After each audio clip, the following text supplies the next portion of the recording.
तो मूवी की शुरुआत में हम देखते हैं कि एक माँ अपने बच्चे को हनुमान जी की कहानी सुना रही होती है कि कैसे उन्होंने सूरज को फल समझ के खा लिया था और फिर सजा के तौर पर उनकी शक्तियाँ उनसे छीन ली गई थी। अब इसके बाद कहानी बहुत साल आगे जाती है और हमें टाइगर्स टेम्पल नाम के एक अंडरग्राउंड बॉक्सिंग क्लब को दिखाया जाता है, जहाँ लड़ाई हो रही थी किंग कोबरा और मंकी मैन के बीच। किंग कोबरा मंकी मैन को खूब पीटता है और वो हार जाता है। बाद में पता चलता है कि मंकी मैन जानबूझ के हारा था क्योंकि बॉक्सिंग क्लब के मालिक टाइगर ने उस पर हारने के पैसे लगाए थे। इसके बाद हम बाबा शक्ति को देखते हैं, जो कि बहुत बड़े धर्मगुरु हैं और लोगों को ज्ञान देते हैं सही जिंदगी जीने का और रास्ता दिखाते हैं सही राह पर चलने का। अब इसके बाद हम क्वीनी कपूर नाम की एक औरत को देखते हैं, जो कि एकदम हाई फाई वैश्यालय चलाती है, जैसे कोई 5 स्टार होटल हो, जिसका नाम था किंग्स। मंकी मैन पहले उसका पर्स चोरी करवाता है और फिर खुद ही देने जाता है, तो क्वीनी उसे पैसे देने लगती है। तो वो कहता है कि मुझे पैसे नहीं चाहिए, काम चाहिए। क्वीनी कहती है ये अमीरों की जगह है, यहाँ सड़क से उठा के किसी को नौकरी पर नहीं रखा जाता,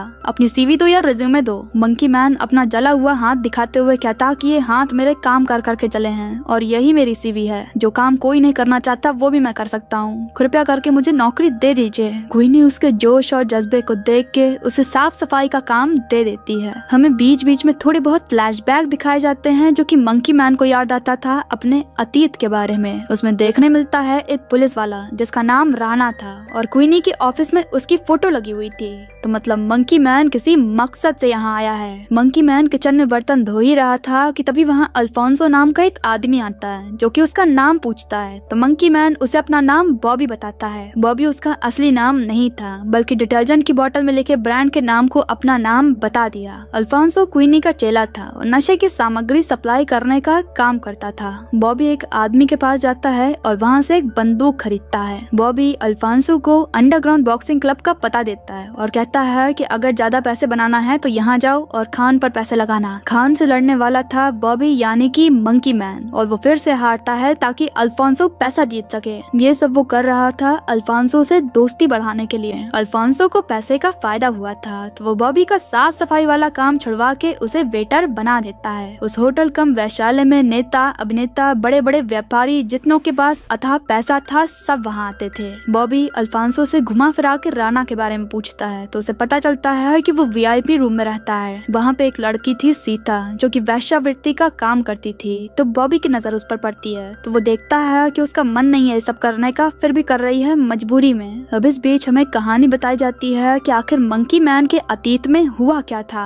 वो एक गाँव में अपने परिवार के साथ रहता था। राणा पुलिस में था, तो एक दिन फोर्स लेके आता है पूरा गाँव खाली कराने के लिए, क्योंकि किसी को उनकी जमीन चाहिए थी। गाँव वाले अपनी जमीन नहीं छोड़ना चाहते थे, तो राणा ने उन पर हमला कर दिया और गांव वालों के घर जलाकर उन सबको मार डाला। बॉबी हर रोज लड़ने जाता, हारता, पैसे कमाता, फिर उन पैसों से गोलियां खरीदता, फिर निशाना लगाने का अभ्यास करता, फिर किंग्स जाता, काम करता, सीता को देखता, वही सब करते हुए उसे एक कुत्ता मिल गया था तो उसे खाना खिलाता। बस यही सब चल रहा था उसकी जिंदगी में। किंग्स के अंदर जाने से पहले सिक्योरिटी चेक से होके गुजरना पड़ता था, तो बॉबी बंदूक लेके नहीं जा सकता था। उसने उस कुत्ते को ट्रेन कर दिया था, तो वो पीछे के रास्ते से उस बंदूक को पकड़ा जाता। अब अल्फोंसो बॉबी का प्रमोशन करते हुए उसे वीआईपी रूम ले जाता है वेटर के तौर पे, और यही तो बॉबी चाहता था। वह राणा भी मौजूद था, जो कि नशे की डिमांड करता है, तो बॉबी उसे नशीला पदार्थ देता है, जिसमें कि उसने कुछ और ही मिलाया था, जिसके चलते उसके नाक से खून आने लगता है। राणा बाथरूम जाता है, तो बॉबी उसके ऊपर बंदूक तान देता है, लेकिन राणा उससे बचते हुए उसे पीटना शुरू कर देता है। राणा और बॉबी में भयंकर तरह से लड़ाई होती है और दोनों बुरी तरह जख्मी हो जाते हैं। तभी वहाँ और गुंडे आ जाते हैं, तो बॉबी वहाँ से भागने लगता है। उसे अल्फोंसो का रिक्शा मिलता है, जो कि फर्राटे से चलता था, तो वो उसको ही लेके भागने लगता है। उसके पीछे पुलिस पड़ जाती है, आगे पीछे दाएं बाएं ऊपर नीचे सब जगह से। पुलिस रिक्शा को पलटा देती है और बॉबी को पकड़ने में कामयाब हो जाती है। बॉबी को जब होश आता है तो अपने आप को पुलिस वैन में पाता है बंधा हुआ।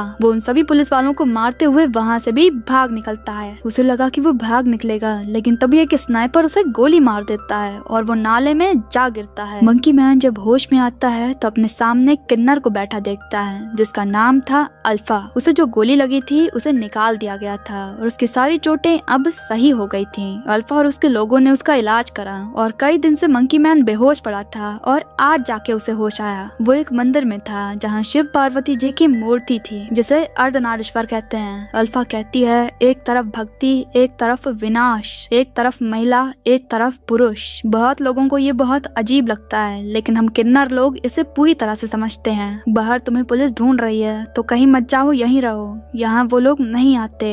अब हम देखते हैं कि राणा शक्ति के पास जाता है तो शक्ति पूछता कि कौन था वो, तो राणा कहता कि कोई नहीं था, वो कोई बच्चा था जो गटर से आया है, मैं जल्दी उसे ठिकाने लगा दूंगा। अल्फा मंकी मैन को एक पेड़ के पास ले जाती है और कहते हैं कि माना जाता है कि ये शिव जी द्वारा लगाया गया पेड़ है। अल्फा उस पेड़ की जड़ का एक टुकड़ा तोड़ के कहते हैं कि इसमें शक्तिशाली विष छुपा हुआ है, इसे हम त्रिशूल कहते हैं क्योंकि ये तुम्हें अंदर से काट देगा। केवल एक कमजोर आदमी ही इससे लाभ उठा सकता है, केवल एक मजबूत आदमी ही इससे बच सकता है। क्या तुम तैयार हो? तो मंकी मैन कहता हाँ। अल्फा उस जड़ का पाउडर बना के उसके मुंह पर फूंक देती है। मंकी मैन को असहनीय दर्द हो रहा था लेकिन वो अपने अंदर एक अलग ही शक्ति महसूस कर पा रहा था। वो हनुमान जी की तरह अपने सीने को चीर देता है और अपनी माँ की मृत्यु के आघात का सामना करने में सक्षम हो जाता है। अब हमें दिखाया जाता है कि उसकी माँ की मौत कैसे हुई थी। जब राणा ने गाँव वालों पर हमला किया था तो वो हमला बाबा शक्ति ने ही करवाया था क्योंकि उसे ही उनकी जमीन चाहिए थी। मंकी मैन की माँ उसे छुपा देती हैं और चाहे जो हो जाए उसे बाहर आने से मना करती हैं। और वहाँ राणा आ जाता है तो वो माँ के साथ छेड़छाड़ करने लगता है तो माँ उसके ऊपर चाकू से हमला कर देती हैं। उसे और गुस्सा आ जाता है तो वो माँ को बुरी तरह पीटता है और फिर उनके साथ गलत करते हुए